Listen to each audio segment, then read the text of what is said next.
Itu kan kayak gendangnya itu apa? Topeng monyet gitu ya. Biar netizennya kayak itu apa? Topeng monyet yang jumpalitan akrobatik. Dia sebagai gendangnya, sebagai dalangnya gitu. Jadi buat saya itu sampah itu. Saya merasa rugi tidak dapat pelatih Sintayong. Buat saya. Taktiknya parkir bus pasti.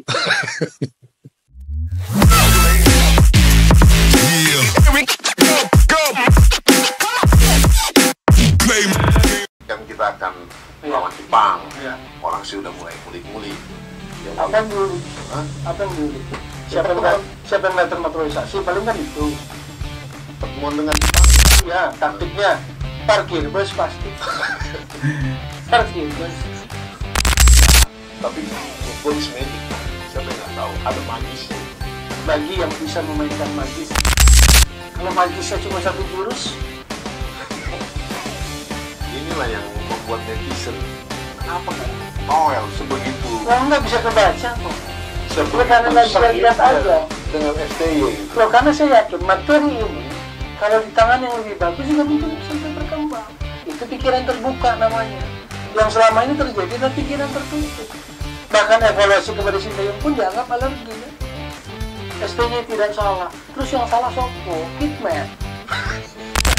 Inilah momen Bung Toel kesal. Saya nggak mau sebut level pelatihnya. AFF itu bukan levelnya STY. Saya ini ngawur, pelatih-pelatih pada udah ikutan kursus gitu loh ngomong. Oke. Mancini juara Eropa 2020 di Itali dia pegang larang. Itu mau dianggap bukan levelnya Asia, kan nggak gitu. Loh, kok ada pelatih kita ngomong merendahkan apa level STY gitu. Emang level apa STY, dewa apa? Main aja satu jurus. Ini pelatih kita dia ngomong di media, saya nggak mau sebut namanya. Ini menggelikan gitu loh. Saya baca media aja. Ya lain hal juga kalau memang kita langganan juara di AFF gitu loh. Bukan levelnya kan. Belum juara aja belum level. Saya merasa rugi tidak dapat pelatih Sintayong. Buat saya. Saya sempat dapat di Anatoli tapi cuma sebentar. Akhirnya yang generasi sekarang akhirnya bersyukur mereka dapat pelatih yang dengan detail ukur semua kemampuan itu diperbaiki. Ya contoh sekarang kita punya striker diperbaiki, harusnya berpikir positif. Peran kita di sini diperbaiki. Assalamualaikum warahmatullahi wabarakatuh. Salam pecinta sepak bola, salam pecinta timnas Indonesia. Nah, kita kembali lagi nih berdiskusi mengenai sepak bola Indonesia, terutama timnas Indonesia. Di video 3 awal tadi kita mengamati ya, kita diskusi aja secara objektif dan kita hilangkan sentimen. Yang pertama adalah Bung Toel mengenai, emang kalau berbicara Bung Toel ini saya sangat kadang-kadang sepakat, kadang-kadang ya dia tidak bisa objektif, mengedepankan sentimen menurut saya. Mengenai bahwa melawan Jepang, Bung Toel menyinggung bahwa ya jurus kita cuma satu, yaitu parkir bus. Yang jadi pertanyaan, strategi tersebut apakah salah digunakan? Yang pertama. Yang kedua,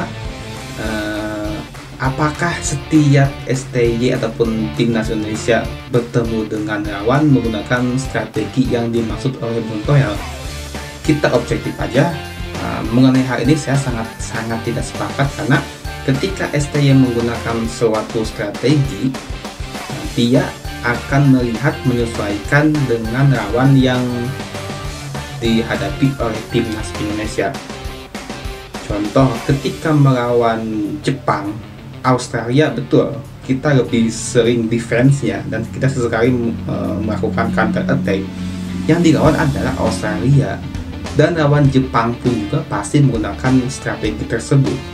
Jadi melihat kualitas lawannya juga.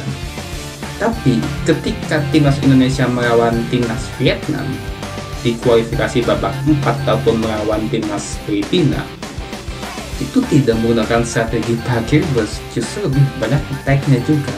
Artinya setiap pelatih itu menggunakan strategi sesuai dengan lawan yang akan dihadapi. Gitu loh. Dan apakah itu tidak diperbolehkan dalam pertandingan? Ya tidak juga. Ini lebih kepada perspektif bahwa emang ada pelatih yang menggunakan filosofi tujuan itu adalah hasil. Seperti contoh ada pelatih Persib Bandung Boyan Hodak, dia tidak peduli dengan possession ball, dia peduli dengan hasil akhir, di mana hasil akhir kemenangan adalah yang dihitung. Terbukti Persib Bandung juara Liga 1 dengan strategi serangan balik dan lebih banyak defense-nya, jarang banget pegang possession ball yang sangat banyak. PSM juga sama, artinya itu tidak diharamkan juga ya. Jadi melihat ya lebih kepada sentimen ya, bahkan juga dan juga di video yang kedua juga mengatakan kalau ini saya sepakat, turnamen apapun itu tidak ada istilahnya bukan level seorang pelatih. Emang levelnya AFF sama Piala Asia itu jauh di atas, jauh berbeda, tapi jangan menyepelekan AFF juga. Artinya ya ketika seorang pelatih melatih suatu event, turnamen ataupun kompetisi, pasti saya yakin serius. Jadi kalau ada pelatih sepak bola Indonesia mengatakan STY bukan level AFF, ya itu sangat tidak tepat juga sih. Tapi ya kembali lagi, dia ngomong berhak seperti apa ya terserah dia. Tapi kalau kali ini emang ada yang mengatakan AFF bukan level STY, saya juga sangat gak sepakat juga sih. Dan juga ada dari siapa, Koki Putiraya, dia mengungkapkan bahwa saya sangat menyesal ya, intinya tidak dilatih oleh STY karena dia melihat emang perkembangan timnas sangat luar biasa pesat. Kita di next ada apa lagi nih? Keempat. Pertahanan kita bagus, udah bagus. Tapi ini kenapa ya kok susah cetak gol gitu? Nah itu makanya akhirnya Coach berikan usulan. Saya melihat ada satu sisi yang harus diperbaiki. Ya memang kayak mungkin dengan ketajaman striker yang belum, tapi toh belakangan ini juga tidak bisa bikin gol. Salah satu weakness-nya istilahnya adalah bagaimana timnya ini kurang prolific punya tak gol, dan keberadaan Jong Hyun walaupun baru sebentar saya rasa udah mulai kelihatan lah dari setidaknya dari performa penyerang yang tadi disebutkan gitu, Dimas, Hoki dan juga Sana.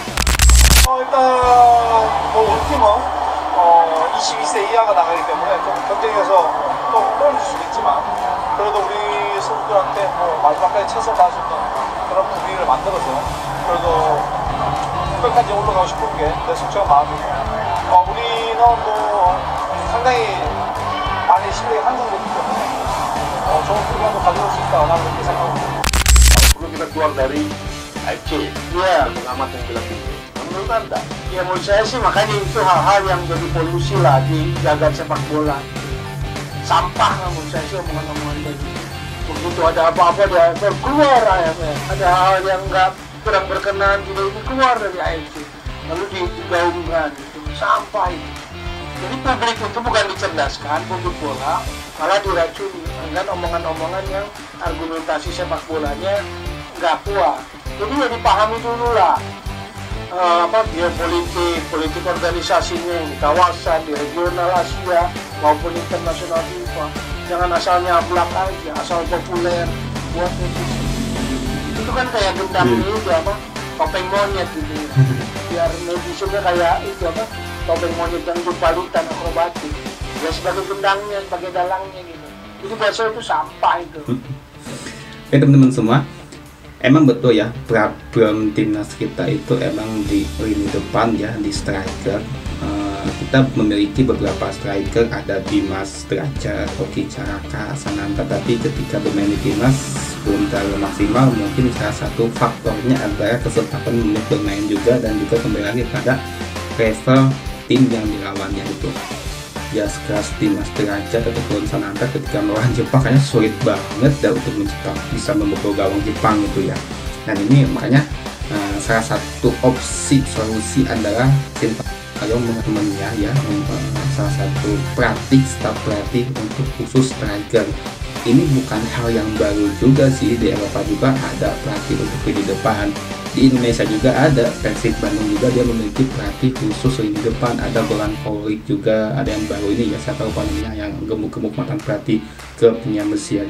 Jadi ini menjadi langkah positif juga ya bagi dalam mekanisme kepelatihan yang dibawa oleh STY. Dan makanya ada beberapa nama yang akan dinaturalisasi ya, yang berposisi sebagai lini depan seperti Unai Emery juga ada juga ya, tapi belum pasti juga. Sejauh ini baru Kevin Dix yang sudah dipastikan. Rafael Strike juga kan dia bukan posisi murni striker ya. Seumpama kalau Puasa Lesat ataupun Bambang Pamungkas masih muda, mungkin mereka akan dipanggil opsi juga sih. Terus juga dan Piala AFF ya akan menggunakan tim U22. Ini sih benar-benar gila sih, langkah berani, dan ini akan menjadi ujian bagi STY tentang kualitasnya dia. Ya saya akui bahwa STY kualitas sangat luar biasa, tapi ketika dia membuat pemain U22 untuk Piala AFF senior, kita akan melihat kualitas STY. Lolos fase grup aja itu bagi saya udah luar biasa dengan komposisi pemain U22. Apalagi kalau masuk seumpama sampai tembus final, artinya ya dia punya kualitas juga STY. Tapi kayaknya yakin sih, karena emang STY ini kan memotong satu generasi. Di video terakhir, Coach Justin ini sih Coach Justin Bung Korel menyindir Coach Justin ya. Kali ini saya sepakat dengan Bung Korel apa yang dikatakannya, bahwa tidak bisa pindah federasi karena hanya mungkin kasus Bahrain, kasus mungkin tentang Bahrain nggak mau datang ke Indonesia karena takut supporternya atau tulisan itu nggak seperti itu. Nah ini sepakat, jadi makanya kita mesti objektif dalam menilai sesuatu, dirangkang sentimen. Banyak sekali pendapat-pendapat muncul yang saya sangat tidak sepakat, bahwa saya tidak suka, tapi ketika dia berpendapat hal yang baik, ya kita harus sebut juga itu adalah hal yang baik. Kita diskusikan untuk teman-teman dengan salam sepak bola Indonesia. Wassalamualaikum warahmatullahi wabarakatuh.